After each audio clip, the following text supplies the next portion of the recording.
আমরা শুরু করছি। হ্যাঁ, আপনারা জানেন 1 জুলাই থেকে জুলাই পুনর্জাগরণ অনুষ্ঠানমালা আমরা পালন করছি। এটা সারা বাংলাদেশেই হচ্ছে।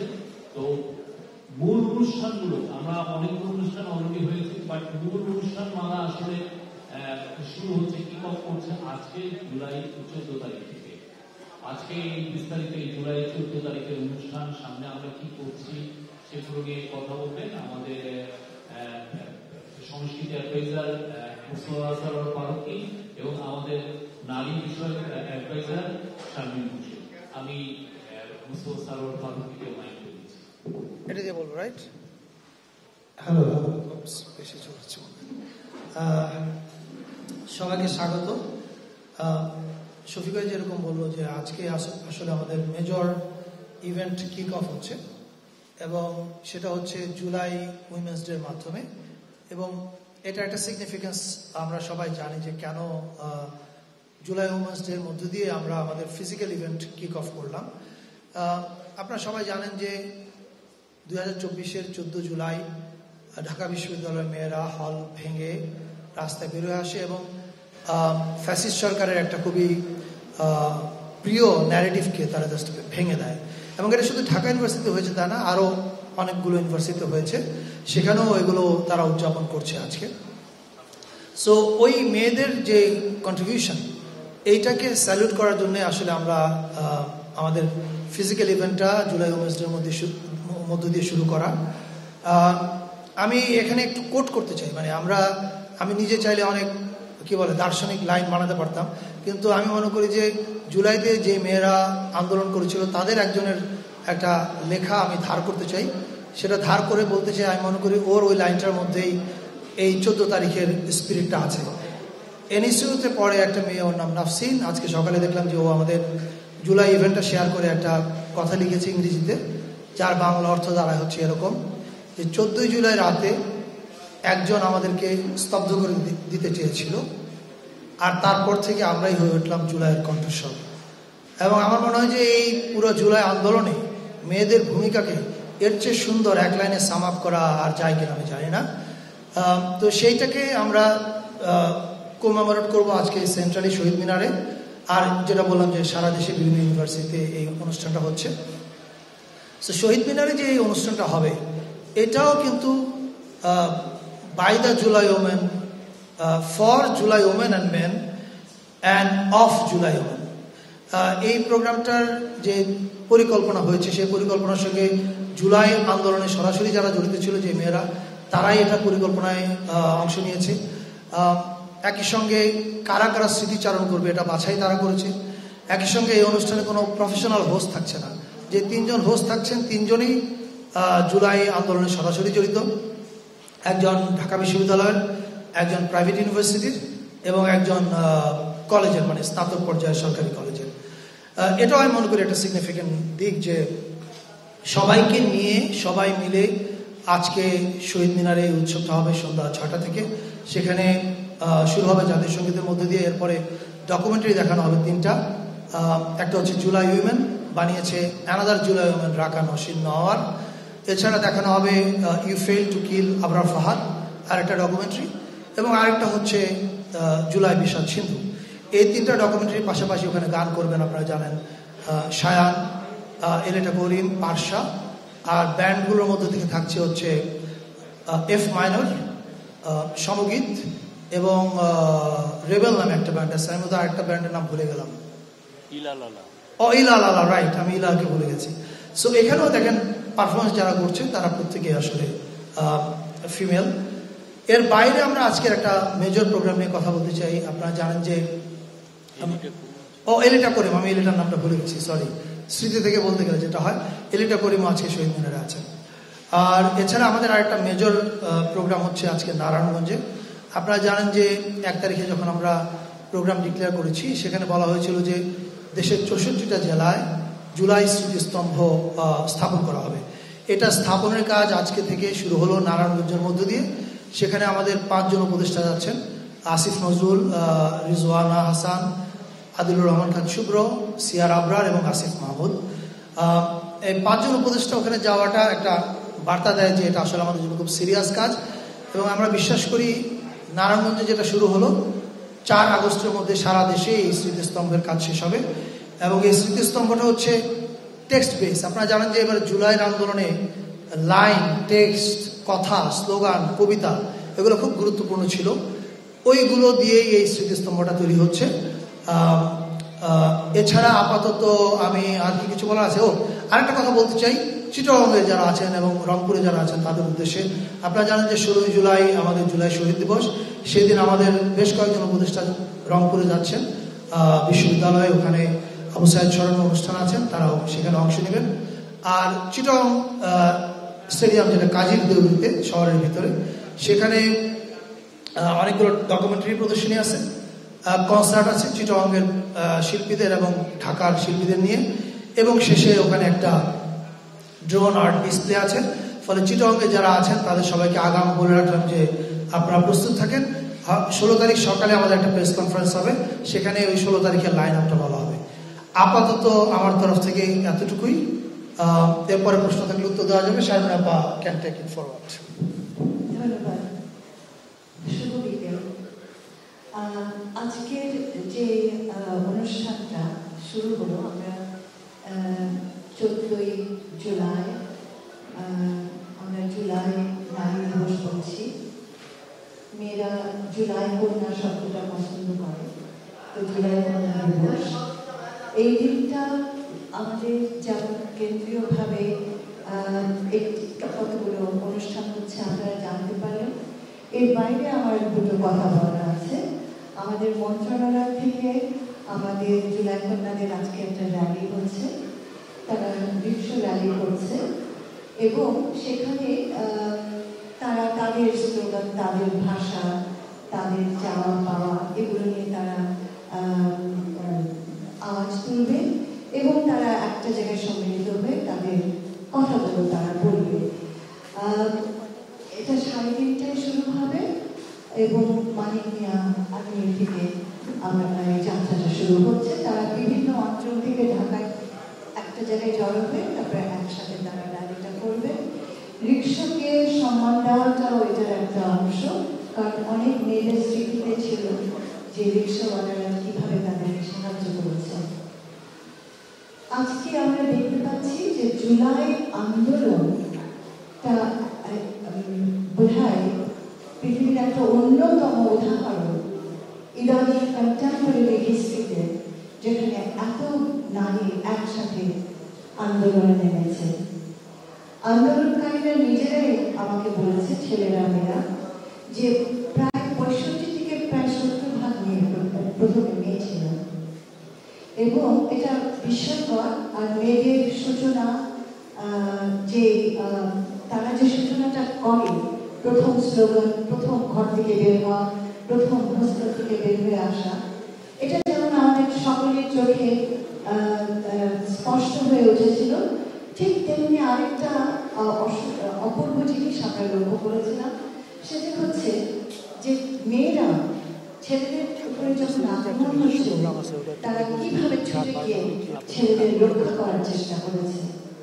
ঠিক তেমনি আমরা এটাও দেখেছি যে মেয়েদের উপরে যখন হামলা চালাচ্ছিল, ছেলেরা তখন দৌড়ে গেছে সেখানে মেয়েদেরকেও রক্ষা করার জন্য। অর্থাৎ এই জুলাই আন্দোলনটা অনেক মাত্রায় আমাদেরকে গভীর একটা ভাবনা তৈরি করে, আমাদের একটা ভাবনার জায়গা তৈরি করে, কিভাবে সম্মিলিত শক্তি বিকাশ করতে পারে, কিভাবে ছেলেরা একত্রে কাজ করলে পুরো সমাজে বিশাল পরিবর্তন আসতে পারে এবং কিভাবে আগামী দিনে এগোতে হলে এই শক্তিটাকে বাঁচিয়ে রাখা প্রয়োজন। এই যে কথাটি বললাম, এই শক্তিকে বাঁচিয়ে রাখা, সেটারই কিন্তু একটা ইচ্ছা প্রকাশ হচ্ছে আজকে এই স্মরণ আয়োজনের মধ্য দিয়ে। এবং আর দুটি কথা একটু জানিয়ে রাখি, আমাদের যে নারী যোদ্ধারা আছে তাদের একটা পূর্ণাঙ্গ চিত্র এবং পূর্ণাঙ্গ তালিকা করার গবেষণার কাজটা আমার মন্ত্রণালয় হাতে নিয়েছে এবং সেটার মধ্য দিয়ে আমরা আশা করছি প্রত্যেকটি নারীর চরিত্র, নারী যোদ্ধাকে আমরা খুঁজে পাবো। এবং এটাও আজকে আমি বলি, অনেক আহত নারী যারা ঘর বন্ধ করে লুকিয়ে আছে, সামনে আসছে না, ডিপ্রেশনে আছে, তারা কেমন আছে দেখার কিন্তু আমাদের দায়িত্ব। এবং সেই জায়গাটিতে যারা এত সাহসিকতার সাথে যুদ্ধ করলো, তারা কেন মুখ লুকিয়ে ফেললো, এটাও কিন্তু আমাদের বোঝার প্রয়োজন আছে। এবং তাদের সামনে সামাজিকভাবে যে নানা কি বলে, আপনারা নিজেরাও জানেন যে মেয়েদের উপরে সাইবার স্পেস থেকে অনেক বুলিং হচ্ছে, অনেক বাজে বাজে কথা বলা হয়, কিন্তু এই মেয়েরা তো বীর যোদ্ধা। আমি বিশ্বাস করি তারা এটা থেকে বেরিয়ে আসবে এবং মাথা উঁচু করে দাঁড়াবে। আমার মনে করার থেকে দুটো কাজ, এদেরকে চিহ্নিত করা, এদের কাউন্সেলিং দেওয়া, এদের পাশে থাকা, এবং দ্বিতীয় কাজ এদের কীর্তি সংরক্ষণ করা। আজকে এই দিবসের জায়গা থেকে আমরা এই উদ্যোগগুলো নিয়েছি এবং আপনাদের সকলকে আমন্ত্রণ জানাচ্ছি। আপনারা সকলকে অবশ্যই আমাদের সাথে সম্পৃক্ত হবেন। ধন্যবাদ। আমি একটু যুক্ত করতে চাই আরেকটু, সেটা হচ্ছে আজকে আপনাদের মাধ্যমে আমরা সবাইকে জানাতে চাই যে আজকের অনুষ্ঠানটা কিন্তু প্রায় 11টা সাড়ে 11টা পর্যন্ত হবে শহীদ মিনারে, এবং মূল অনুষ্ঠানের পরে হবে জোন ডিসপ্লে, এবং সেই জোন ডিসপ্লে হচ্ছে চাইনিজ টেকনিক্যাল টিমের সহযোগিতায়। সেখানে আপনারা this is going to be massive show. আপনারা 16 years of Awami dictatorship and prelude to July, এই পুরো জিনিসটা দেখতে পাবেন। আর আরেকটা কথা হচ্ছে, এই ড্রোন ডিসপ্লের পরে ঢাকা ইউনিভার্সিটি মেয়েরা ওরা ওদের হলে ফিরে যাবে। ফিরে যাওয়ার পরে ওরা এক্স্যাক্টলি যেভাবে 2024-এ থালা বাটি পিটিয়ে হল থেকে বেরিয়ে এসেছিল, এটা তাদেরই আগ্রহে ওরা আবার রিক্রিয়েট করতে চায়। আমরা বলেছি it's a brilliant idea. So তারা ওটা 12টায় করবে। যারা শহীদ মিনারে থাকবেন তারা ওখানে লাইভ দেখতে পাবেন ওদের এই পুরো প্রসেশনটা, কিন্তু শহীদ মিনারের দর্শক ওখানে যেতে পারবেন না, এখানে লাইভ দেখতে হবে। Thank you. আর কিছু বলবো না স্যার? কি বলছি? আর আমাদের 18 এবং 21 তারিখে ইয়েস। আর আরেকটা হচ্ছে একই মানে সুযোগে আমরা এটা বলে ফেলি, 18 তারিখ এবং 21 তারিখ আমাদের দুইটা মেজর ডে। 18 তারিখ হচ্ছে আপনারা জানেন যে প্রাইভেট ইউনিভার্সিটি রেজিস্ট্যান্স ডে। যখন সবাই ভেবেছিল যে ঢাকা বিশ্ববিদ্যালয় 17 তারিখে বন্ধ হয়ে গেল, ছাত্রনেতাদেরকে ধরে নিয়ে গেল, আন্দোলন শেষ, তখনই একদল এঞ্জেল নেমে আসলো এবং তারা হচ্ছে প্রাইভেট ইউনিভার্সিটি হিরোজ। সো ওদের জন্য হচ্ছে 18 তারিখ, আর 21 তারিখ হচ্ছে মাদ্রাসা রেজিস্ট্যান্স ডে। এই দুটার আগে হয়তো আমাদের আবার প্রেস মিট হবে ওটার ডিটেল প্রোগ্রাম ডিটেলসটা বলার জন্য। আপাতত that's all for me. Thank you. আমরা আপনাদের কাছ থেকে প্রশ্ন আহ্বান করছি, আপনি পরিচয় দিবেন এবং আপনার প্রতিষ্ঠানের পরিচয় দিবেন। ডিজাইন, এলিগেন্স, বিউটি, সেরা পণ্য সবার জন্য জেভিকো। প্রথম প্রশ্নের জন্য একটা নারী সাংবাদিক করেন।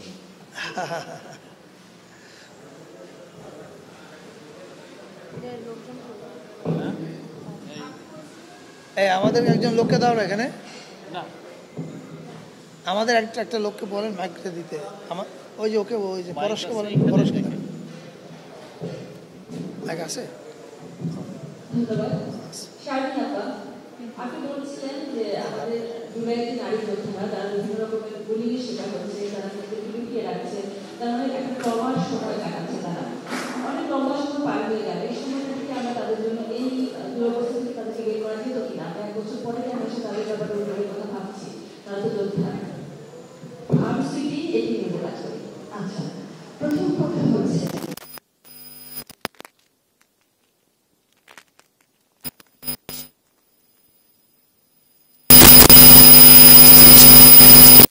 দশটা মাস হয়েছে, কিন্তু এখনো কিন্তু আমরা প্রতিটি যোদ্ধার কাছে পৌঁছাতে পারিনি।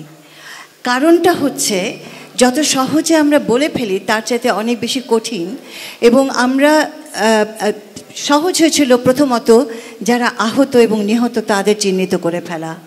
খেয়াল করে দেখবে যে এই 10 মাসে আমাদের নারী যোদ্ধার, নারী শহীদদেরও উপরে আমরা খুব একটা কাজ করতে পারিনি। এখানে আমার বলা প্রয়োজন যে আমরা নারী শহীদদের উপরে কাজ হাতে নিয়েছি। এবং একটা ছোট্ট ভিডিও আমরা তৈরি করেছি, যেটা আমাদের এই মূল অনুষ্ঠানের ভেতরে থাকবে। অর্থাৎ না করার লিস্ট বড় করতে পারো তোমরা, কিন্তু এর মধ্যে যে কাজগুলো হয়েছে সেগুলো কিন্তু যথেষ্ট শ্রম ভিত্তিক এবং সময় সাপেক্ষ ব্যাপার ছিল। তো খুবই খুশি হতাম যদি আমরা দ্রুত গতিতে পৌঁছে যেতে পারতাম, কিন্তু আমাদের সময় লেগেছে, কারণ এই মেয়েগুলো তারা নিজেরাও সামনে আসতে চায়নি। এখন আমরা যেটা করেছি, আমরা প্রায় 100 জন মেয়েকে ডিপ্লয় করেছি তাদেরকে খুঁজে বের করার জন্য। আমি আমার প্রতিষ্ঠানের কথা বলছি, নারী মন্ত্রণালয়, সারা বাংলাদেশে, প্রথমত ঢাকায়, তারপরে সারা দেশে। এবং যে তথ্যগুলো আমি পাচ্ছি সেই তথ্যটা সত্যি আমি জানি আমাদের সবারই কষ্ট লাগবে। অনেক মেয়েরা ইতিমধ্যে আমাদেরকে জানিয়ে দিয়েছে তারা সামনে আসতে রাজি নয়, তারা কথা বলতে রাজি নয়, এবং তারা ঘর থেকে বেরিয়ে আসতেও রাজি নয়। এখন এটা আমাদেরকে অ্যানালাইজ করতে হবে যে কেন আমার সমাজে মেয়েদের এই অবস্থাটা ঘটল, এবং আমাদের অবশ্যই দায়িত্ব আছে তাদের পাশে গিয়ে তাদেরকে কাউন্সেলিং করে তাদেরকে নর্মাল একটা জায়গায় আবার ফিরিয়ে আনা। এই জায়গাটায় সব প্রশ্নের জবাব আমার কাছে নেই, তবে এই জিনিসটা খুব জরুরি, তাদের পাশে গিয়ে দাঁড়ানো এবং তাদেরকে সেই সহযোগিতার হাত বাড়িয়ে দেওয়া। যে মেয়েরা অল্প কিছুদিন আগে যুদ্ধ করলো তারা কেন মুখ ফিরিয়ে নিচ্ছে, তারা কেন ঘরে লুকোচ্ছে? একটা হচ্ছে যে হিংস্রতাটা আমরা আমাদের সমাজ ব্যবস্থার ভিতরে দেখতে পাচ্ছি, পলিটিক্যাল কারণে কিন্তু ঘটছে অনেক কিছু, সেটাও তোমরা অনেকে জানো।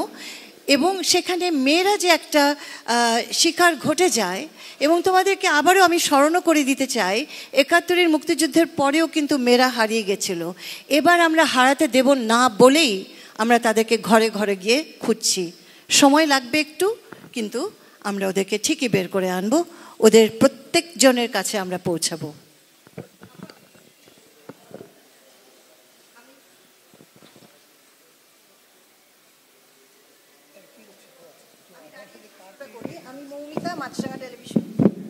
আমি মৌমিতা, মাছরাঙা টেলিভিশনের সিনিয়র রিপোর্টার। আপনি যে কথাটা বললেন যে আপনারা হারিয়ে যেতে দেবেন না, এর আগে বললেন যে এই জুলাইয়ের নারী যোদ্ধারা তারা অভিযোগ করেছে তারা নানা ধরনের বুলিংয়ের শিকার হচ্ছে। এই বুলিংয়ের কথাই যদি বলি, যে গত অনেকগুলো বছর ধরে আমরা দেখেছি যে এই অনলাইন ব্যবহার করে নারীরা কিভাবে বুলিংয়ের শিকার হয়েছে। এটা নতুন না, এই সংস্কৃতি অনেক পুরনো। জুলাইয়ের পরে সেই সংস্কৃতি কেন বন্ধ করা গেল না সেটা একটু জানতে চাইবো। এবং জানতে চাইবো যে আমরা বছরের পর বছর দেখেছি এই যে ইউটিউব থেকে শুরু করে বিভিন্ন সামাজিক মাধ্যমে আমাদের অনেক বক্তারা যারা ধর্মের নামে, আমি ধর্মের নাম বলছি, নারীদের প্রতি যে ধরনের বিষোদ্গার করে গেছে দিনের পর দিন, এবং সেটি কিন্তু জুলাইয়ের পরেও বন্ধ হয়নি। আমরা দেখিনি এই ধরনের কোনো ব্যবস্থা নিতে। এখনও যদি আমি ইউটিউবে সার্চ দেই, লাখ লাখ বক্তা যারা যে ধরনের বিষোদ্গার করে যাচ্ছেন দিনের পর দিন। তো এই বেসিক জায়গাগুলোতে যদি হাত না দেওয়া হয় আসলে, কিংবা আমাদের শিক্ষাক্ষেত্রে আমরা দেখেছি যে এই নারীর প্রতি বৈষম্য করার ক্ষেত্রে, যে আমি বলছি নীতিমালার ক্ষেত্রে সাধারণ মানুষের আচরণ হয়তো আপনি নিয়ন্ত্রণ করা সম্ভব না, কিন্তু সেই জায়গায় কি আসলে কোনো কাজ হলো? গত জুলাই থেকে আমরা দেখিনি আসলে। আচ্ছা, জুলাইয়ের পরে সব কিছু একেবারে ম্যাজিকের মতো হয়ে যাবে এটা ভাবা যেমন একটু কি বলবো অযৌক্তিক। অন্যদিকে আমি তোমাদের বলি, তুমি জানবে, কারণ আমি পাবলিক স্টেটমেন্ট দিয়েছি, আমার মন্ত্রণালয় একটি সাইবার ইউনিট খুলছে এই মাসে, যেটাকে চালাবে আমাদের জুলাই কন্যাদের একটা টিম, এটাকে চালাবে। কাজটা হচ্ছে দুটো, এটাকে 24 ঘন্টা আমরা মনিটর করব, যে ভাষা ব্যবহার হচ্ছে, যে অ্যাবিউজ ব্যবহার হচ্ছে সেই জায়গাটিতে। এগুলো কিন্তু ক্রিমিনাল কাজ, এগুলোকে যতখানি শাস্তির ভেতরে আনা যেত ততখানি আমরা এখনও গুছিয়ে উঠতে পারিনি। কিন্তু খেয়াল রাখতে হবে, পুলিশের একটা ইউনিট আছে, তারা কিন্তু চালিয়ে যাচ্ছে। আমরা সিদ্ধান্ত নিয়েছি এটাকে জোরদার করার জন্য আমরা আমাদের মন্ত্রণালয়ে একটা ইউনিট খুলে এটা 24 ঘন্টা মনিটরিংয়ের ভেতরে আনবো। দুটো কাজ করব, একটা হচ্ছে এটাকে সঙ্গে সঙ্গে আমাদের পুলিশের সাথে একটা সংযোগ তৈরি করে সেখানে কোঅর্ডিনেটেড ওয়েতে এটাকে অ্যাড্রেস করা, আর দ্বিতীয়ত অপরাধীদেরকে শাস্তির ভিতরে আনা, আর দ্বিতীয়ত অল্টারনেটিভ ন্যারেটিভ স্থাপন করা। এবং এই জায়গাটায় আমি অবশ্যই দাবি করব যে আমরা যেন অ্যাবিউসিভ ল্যাঙ্গুয়েজ, মেয়েদেরকে ছোট করা, হেয় করা, খারাপ ভাষায় গাল দেওয়া, এটা তো একটা রাজনৈতিক টুল। এটা তো আমরা যুগ যুগ ধরে জানি। একটি কমিউনিটিতে মেয়েদেরকে, বাচ্চাদেরকে যদি তুমি একেবারে নির্যাতনের মধ্যে ফেলে দাও, তুমি তো সেই পুরো কমিউনিটিকে তোমার কন্ট্রোলে নিয়ে আসো। তো এই জায়গাটি থেকে দৃঢ়ভাবে আমাদের এটা করতে হবে, অল্টারনেটিভ ন্যারেটিভ আনতে হবে এবং কঠোর শাস্তির ব্যবস্থা করতে হবে। আমার জবাব হচ্ছে তোমার কাছে যে এই কাজটা আমরা শুরু করেছি, পুলিশের সাথে আমাদের একটা MOU হতে যাচ্ছে এবং আমরা দৃঢ়তার সাথে এই কাজটি করব এবং সেখানে তোমাদের সহযোগিতা লাগবে। আরেকটা জিনিস মনে রেখো যে বট বলে একটা নতুন ফিনমেনা আছে।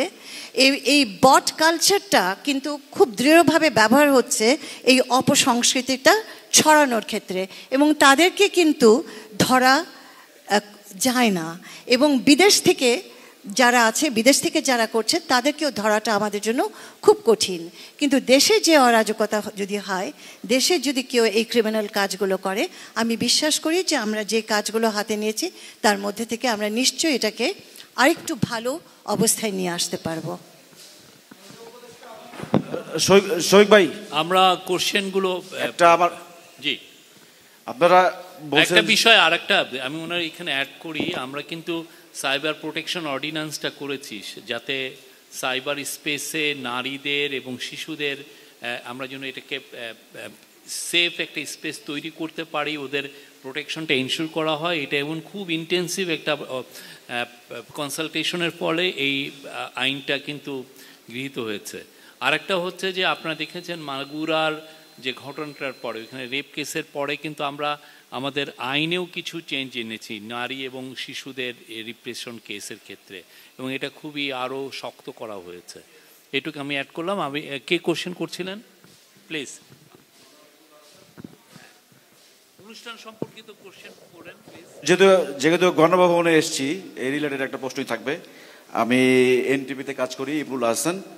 আপনারা বলছিলেন যে 64 জেলায় 4 আগস্টের মধ্যেই জুলাই স্মৃতিস্তম্ভ করবেন। আরেকটি ঘোষণা ছিল জুলাই গণ অভ্যুত্থান স্মৃতি জাদুঘর করা হবে এই গণভবনকে। সেই কাজের অগ্রগতি কি, কবে নাগাদ শেষ হবে? আমরা মাননীয় উপদেষ্টা, আমি জাস্ট সাথে একটু অ্যাড করব। সেটা হচ্ছে আমরা যখন ভিতরে ঢুকলাম, এটার সাথে অ্যাড করব অনেক ধরনের কাজ হচ্ছে। একটু আমাকে একটু ডিটেইল বলবেন আপনার আসলে এখানে কি মানে টোটাল প্ল্যানিংটা কি যদি একটু বলতেন। আচ্ছা, না, thank you for 2 beautiful questions. একটা হচ্ছে যে আপনারা জানেন যে কোনো মিউজিয়াম করতে গেলে it takes lot of time. আমরা সময়ের বিপরীতে দৌড়াচ্ছি। 5 আগস্ট এটার এক ধরনের একটা আনুষ্ঠানিক উদ্বোধন হবে, তবে দর্শনার্থীদের ভিজিটের জন্য ওপেন করা হবে কি না এটা নিশ্চিত না। আমার ধারণা এটা আরও সময় লাগবে, কারণ প্রচুর কাজ বাকি। আর কি কি থাকবে এর মধ্যে, এইটার ডিটেলটা আমরা এখন বলতে চাই না, এই কারণে যে যাতে আপনারা যখন এখানে আসবেন ভিজিট করতে, you still have that surprise and আপনারা ডিসকভার করতে পারেন। তবে ফিলসফিটা বলতে পারি আমরা, ফিলসফিটা হবে এটা যে আপনি যখন এই জুলাই জাদুঘরে ভিজিট করবেন, তখন আপনি জুলাই এবং কেন জুলাই হলো, 16 বছরে আওয়ামী লীগের দুঃশাসন কি কি হয়েছিল তার দালিলিক প্রমাণ, অডিওভিজুয়াল প্রমাণ, এবং আপনারা জানেন যে মডার্ন ডে মিউজিয়াম কিন্তু এখন এক্সপিরিয়েন্সিয়াল হয়ে উঠছে।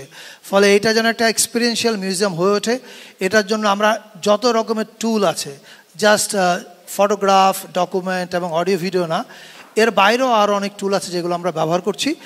এইটার হয়তো আমরা যখন মানে দর্শনার্থীদের জন্য ওপেন করব তখন বলতে পারবো ডিটেল, কিন্তু কাজ চলছে সারাদিন রাত।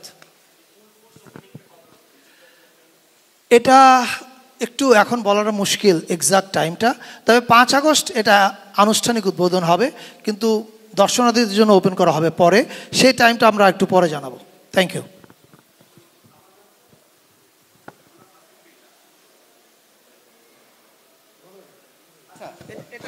আমি এখন টেলিভিশনে কাজ করি, আমার নাম হাসিব। আমার প্রশ্ন হচ্ছে এই গণভবন থেকেই গণহত্যার অনেক পরিকল্পনা হয়েছিল এবং সেটা বিভিন্ন তদন্ত সংস্থার রিপোর্টে এসেছে। তো সেই জায়গায় এটা তো একটা ক্রাইম সিন, এই ক্রাইম সিন নষ্ট হবার ঝুঁকি তৈরি হয় কিনা এই জুলাই জাদুঘর তৈরি করতে গেলে? প্রথম কথা হচ্ছে এখান থেকে যা যা প্রমাণ প্রয়োজন সেই প্রমাণগুলো আমাদের সঙ্গে কোলাবোরেশনের ভিত্তিতে ক্রাইম ট্রাইব্যুনাল অলরেডি নিয়ে গেছে। ফলে এখানে যে জিনিসগুলো আদালতে আলামত হিসাবে উপস্থাপিত হবে এগুলো আইসিটির হেফাজতে আছে, আমাদের কাছে শুধুমাত্র এটার কপি আছে। যখন বিচার শেষ হয়ে যাবে তখন এটার অরিজিনাল কপি আমাদের কাছে আসবে, এটা প্রথম উত্তর। আর দ্বিতীয়ত আপনি ঠিকই বলেছেন, এই বাড়িতে বসেই খুনের পরিকল্পনা হয়েছে। এই বাড়ির যে অফিস রুমটা আছে ওই অফিস রুমে গেলে মানে আপনাদের গা ছমছম করবে যখন আপনি জানবেন। কিছুদিন আগে একটা অডিও আপনারা শুনেছেন, গার্ডিয়ানে আগে পাবলিশ হয়েছিল, কয়েকদিন আগে বিবিসিতে হয়েছে। এই অডিওটা মোস্ট প্রবাবলি এই অফিস রুমে বসেই উনি কথা বলেছেন। তার মানে এই জায়গাগুলো তো is a horror scene, not only crime scene, is a horror scene as well. ফলে ওই এক্সপিরিয়েন্সটা আপনারা যখন জুলাই মিউজিয়ামে আসবেন ওই এক্সপিরিয়েন্সের ভিতর দিয়ে যাবেন, ওই বেদনার ভিতর দিয়ে যাবেন। এবং আমাদের উদ্দেশ্য খুব সিম্পল, শেখ হাসিনা এবং তার গ্যাংয়ের অপরাধের বিচার তো আদালত করবেই, আর এই জাদুঘরটা হচ্ছে এদের অপরাধের আজীবনের বিচার। ভিজিটররা একবার করে এখানে আসবেন এবং উনি ওনার মতো করে বিচার করবেন, এবং সেটা যেন ওই জায়গায় পৌঁছায় আমাদের কিউরেশনটা সেরকম হচ্ছে বলে আমি মনে করি। Thank you.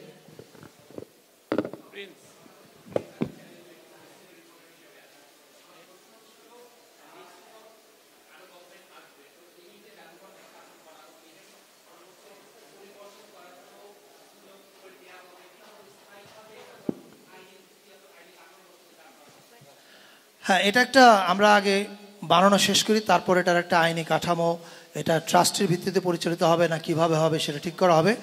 তবে আমি আমার একটা গাট ফিলিংয়ের কথা বলতে চাই। আমার গাট ফিলিংটা হচ্ছে হাসিনার যে দুঃশাসন, গুম খুন লুটপাট, মানে হেন অপকর্মনাই করে নাই, এমনকি সে যাকে দিয়ে খুন করায় তাকেও সে সার্ভেলেন্সে রেখেছে। এবং আপনারা জানেন কিছুদিন আগে আমাদের এই গণভবনে এই কাগজটা উদ্ধার হয়েছে, আমরা এটা দিয়েছি গুম কমিশন এবং আইসিটিকে। সেখানে একজন দায়িত্বপ্রাপ্ত অফিসার আকুতি জানাচ্ছে যে তার পক্ষে আর গুম করা সম্ভব না। মানে আপনি বুঝতে পারেন যে কী পরিমাণ ট্রমা সে তার বাহিনীকেও দিয়েছে। এই সমস্ত জিনিস এখানে থাকবে। এখন আমি মনে করি বাংলাদেশে এটা ডিসাইডেড যে হাসিনার এই অপকর্ম একদিকে আর সারা বাংলাদেশে আরেকদিকে। এখন রাজনৈতিক কারণে বিভিন্ন রাজনৈতিক স্টেক হোল্ডার্স, সোশ্যাল স্টেক হোল্ডার্সদের মধ্যে মতবিরোধ থাকবে, যেটা যে কোনো ডেমোক্রেটিক সোসাইটির সৌন্দর্য। তর্ক বিতর্ক থাকবে, এটাও সৌন্দর্য। কিন্তু হাসিনা দুঃশাসন এবং এই 16 বছরের দুঃশাসন এবং জুলাই, আমার মনে হয় না এই প্রশ্নে বাংলাদেশের পলিটিক্যাল স্টেক হোল্ডারদের মধ্যে কোনো বিরোধ আছে, এবং তারা পরবর্তীতে আসলেও এখানে কোনো পরিবর্তন হবে কিউরেশনে, এটাও আমি বিশ্বাস করি না। এবং আপনাদেরকে আমি এটুকু বলতে চাই যে আমাদের কিউরেটেড টিম এখানে যাদেরকে নিয়ে কাজ করছে একটা বিশাল ইয়াং ফোর্স, এখানে কোনো একটা নির্দিষ্ট দলের লোক নাই, সকল দলের মানুষজন এখানে কাজ করছে। ফলে this is going to be very absolutely non partisan. এটা বাংলাদেশের সত্য কথাটা বলবে। Thank you. আসসালামু আলাইকুম। আমি জিলানি দৈনিক সময়ের আলোতে কাজ করি। শারমিন আপা শুরুতেই যেটা বললেন জুলাই যোদ্ধাদের কথা বলতে গিয়ে, বিশেষ করে জুলাই কন্যাদের কথা বলতে গিয়ে, যে আমরা এখনও রাজনৈতিক ইস্যুতে অনেক কিছু ফয়সালা করতে পারিনি বলে অনেক কিছু করতে সম্ভব হচ্ছে না। আমি সেই বিষয়ে একটি প্রশ্ন করতে চাই রাষ্ট্রপতি ইস্যুতে। যে রাষ্ট্রপতির প্রবেশদ্বারের চিত্রটা যদি আমরা দেখি, যে সামনে অনেকগুলো ট্যাঙ্ক, কাঁটাতারের বেড়া, রোদে বৃষ্টিতে সিপাহীরা দাঁড়িয়ে আছে। তো অনেকেই বলছেন যে অপরাধ করেছে রাষ্ট্রপতি, অথচ সাজা ভোগ করছেন সাধারণ সিপাহীরা। আবার অনেকে বলছেন যে রাষ্ট্রপতি যাতে পালিয়ে যেতে না পারে সেই জন্য নিরাপত্তা দেওয়া হচ্ছে। আবার অনেকে বলছেন যে না, তার উপর আক্রমণও হতে পারে। আসলে এই যে রাষ্ট্রপতি ইস্যুটা আসলে সমাধান হবে কবে? এটার জন্য কি আমাদের রাজনৈতিক সরকারের অপেক্ষা করতে হবে নাকি তার আগে সম্ভব? ধন্যবাদ। আপনি আবার একটু বলবেন মূল কোশ্চেনটা? মূল কোশ্চেনটা হচ্ছে রাষ্ট্রপতি ইস্যুতে যে বিতর্কটা চলছে, বা রাষ্ট্রপতির বিষয়টা যে আমরা অবসান করতে পারছি না এখনো, এটার পিছনে মূল কারণটা কি? এটার জন্য কি আমাদের রাজনৈতিক সরকারের জন্য অপেক্ষা করতে হবে নাকি তার আগে আমরা এটার ফয়সালা দেখতে পাবো? আজকে আমরা আসলে জুলাই নিয়ে, জুলাই অনুষ্ঠানমালা, পুনর্জাগরণ অনুষ্ঠানমালা নিয়ে কথা বলতে এসেছি। আমাদের জুলাইয়ের নারীদের যে ব্রেভারি, তাদের কারেজ, সেটা নিয়ে কথা বলতে এসেছি আমি আপনার এই কোশ্চেনটা আমি পরবর্তীতে অন্য একটা অনুষ্ঠানে উত্তর দিব। আমরা জুলাই নিয়ে কথা বলছি। হ্যাঁ, আমার মনে হয় জুলাই যোদ্ধাদেরও একটা জুলাই নিয়ে আমরা কথা বলছি। আপনার প্রশ্নটা আমি পরে আপনাকে আমি উত্তর দিব।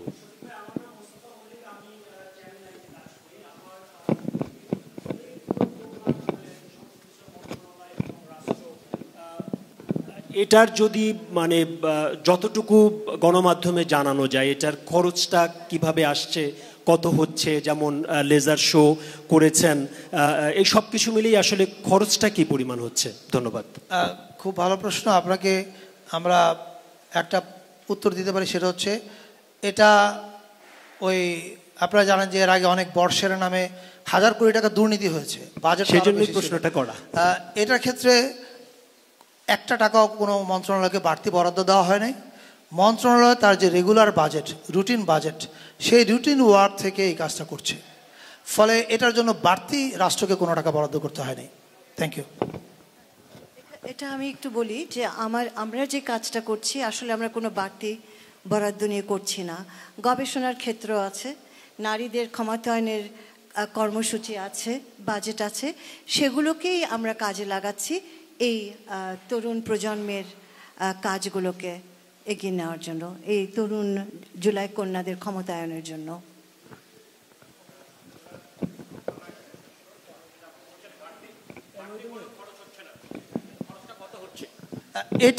এটা নিশ্চয়ই প্রত্যেকটা টাকাই তো হিসাবে থাকবে। এটা এক এক মন্ত্রণালয় তো তাদের রুটিন বাজেট থেকে করছে। যখন সমস্ত কাজ শেষ হবে ডেফিনেটলি, কারণ এই সমস্ত কিছু অডিট করতে হবে, মুক্তিযুদ্ধ মন্ত্রণালয় কত খরচ করেছে তার হিসাবে থাকবে, আমরা কত খরচ করেছি তার হিসাবে থাকবে। আমার মনে হয় এটা ওই সময় উত্তরটা দেওয়া যাবে। Thank you. আর কিছু না থাকলে আমরা জানার বিষয়টা যে গণভবনে আপনারা এই সংবাদ সম্মেলন করছেন, আমরা দেখেছি যে আগে ফরেন সার্ভিসে করা হতো, মানে আজকে 14 তারিখে আমরা এক ধরনের সংবাদ সম্মেলন গত বছর দেখেছিলাম রাজাকার ইস্যুতে। সেটা আসলে কি কোনো রেটরিক বা মেটাফরিক্যাল আপনারা এই আজকে সংবাদ সম্মেলনটা করছেন কি? Oh man, thank you. I mean, I was waiting for this question and finally it came. Yeah, you are absolutely right. I think this is called poetic justice. This is poetic justice. এই গণভবনেই, এই আমার পেছনে যে দালানটা, সেই দালানেই আমাদের দেশের রাষ্ট্র ক্ষমতার শীর্ষে বসে একজন মানুষ দম্ভ করে সবাইকে তুচ্ছ তাচ্ছিল্য করতেন, বলতেন 16 কোটি মানুষকে আমি খাওয়াই, আমাকে রেহানা বললো আর 10 লাখকে খাওয়াতে পারবে না, মানে as if we are living in a kingdom. এবং 14 তারিখে এই গণভবনের ভিতরেই প্রেস কনফারেন্সে কি হয়েছিল আপনারা জানেন। পোয়েটিক জাস্টিস এই কারণে যে আজকে সেই গণভবনেই প্রেস কনফারেন্স হচ্ছে, এবং ওই প্রেস কনফারেন্সের পরে যেই মেয়েরা রাস্তায় বেরিয়েছিল ওই মেয়েদেরকে সেলিব্রেট করার জন্য আমরা আজকে প্রেস কনফারেন্স করছি। I think this is called poetic justice বা আল্লাহর বিচার। Thank you. একটা কথা বলি, যে পাহাড়ে বসে স্বৈরাচার শাসন করেছে, এই জুলাই আন্দোলন সেই পাহাড়টা গুঁড়িয়ে দিয়েছে। তো এখান থেকে শুরু করব না তো আর কোথা থেকে শুরু করব? I think এই প্রশ্ন পরে আর প্রশ্ন দরকার নেই। This sums up everything, নাকি?